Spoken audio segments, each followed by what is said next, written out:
Madam, ರಾಜ್ಯದಲ್ಲಿ ಈಗ honey trap ವಿಚಾರ ಚರ್ಚೆ ಬಂದಿದೆ.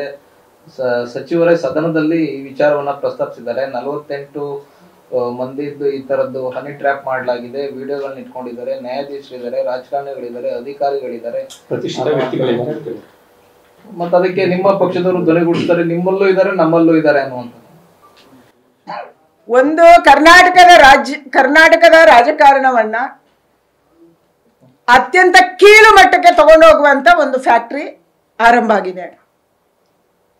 ಅಧಿಕಾರಕ್ಕಾಗಿ, ಕುರ್ಚಿಗಾಗಿ, ಅಧಿಕಾರ ಹಿಡಿಯುವುದಕ್ಕಾಗಿ ಈ ರೀತಿಯ ಕೀಳು ಮಟ್ಟದ ರಾಜಕಾರಣವನ್ನು ಯಾರು ಮಾಡ್ತಾರೆ, ಇವರು ಯಾರೇ ಇರಲಿ ಶಿಕ್ಷೆ ಆಗ್ಬೇಕು. ಚೀಪ್ ರಾಜಕಾರಣ. ಯಾರನ್ನೋ ರಾಜೀನಾಮೆ ತಗೋಬೇಕು, ಅದಕ್ಕೆ ಹನಿ ಟ್ರಾಪ್ ಮಾಡಿಸು. ಯಾರಿಗೋ ಕುರ್ಚಿ ತಪ್ಪಿಸ್ಬೇಕು, ಅದಕ್ಕೆ ಹನಿ ಟ್ರಾಪ್ ಮಾಡಿಸು. ಯಾರಿಗೋ ಕುರ್ಚಿ ಕೊಡಿಸ್ಬೇಕು, ಅದಕ್ಕೆ ಹನಿ ಟ್ರಾಪ್ ಮಾಡಿಸಿ. ಏನಿದು? ನಾವೆಲ್ಲ ಹೋಗ್ತಾ ಇದ್ದೀವಿ? ನಮ್ಮ ರಾಜ್ಯ ಎಲ್ಲ ಹೋಗ್ತಾ ಇದೆ?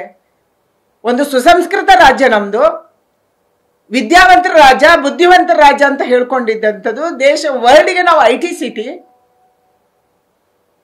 ಇಂಥ ಹೆಸರಿರುವಂತ ಒಂದು ರಾಜ್ಯಕ್ಕೆ ಕಪ್ಪು ಮಸಿಯನ್ನ ಬಳಿಯುವಂತ ರಾಜಕಾರಣಿಗಳು ಹುಟ್ಕೊಂಡಿದ್ದಾರೆ. ಅವ್ರು ಯಾವ ಪಾರ್ಟಿ ನಂಗೆ ಗೊತ್ತಿಲ್ಲ, ಯಾರು ಮಾಡಿದ್ದಾರೆ ಗೊತ್ತಿಲ್ಲ.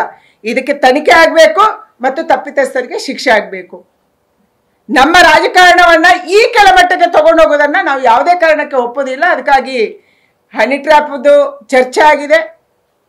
ರಾಜಣ್ಣ ಅವರು ಸ್ವತಃ ಒಪ್ಕೊಂಡಿದ್ದಾರೆ, ನನ್ನ ಮೇಲೇನೂ ಈ ಪ್ರಯತ್ನ ಆಗಿತ್ತು ಅಂತ ಅವರು ಹೇಳಿದ್ದಾರೆ. ಅದಕ್ಕಾಗಿ ಇದರ ತನಿಖೆ ಆಗಬೇಕು ಮತ್ತು ಸತ್ಯಾಂಶ ಏನು ಅನ್ನುವಂಥದ್ದು ಹೊರಬರಬೇಕು. ಇದು ನನ್ನ ಆಗ್ರಹ ಇದೆ.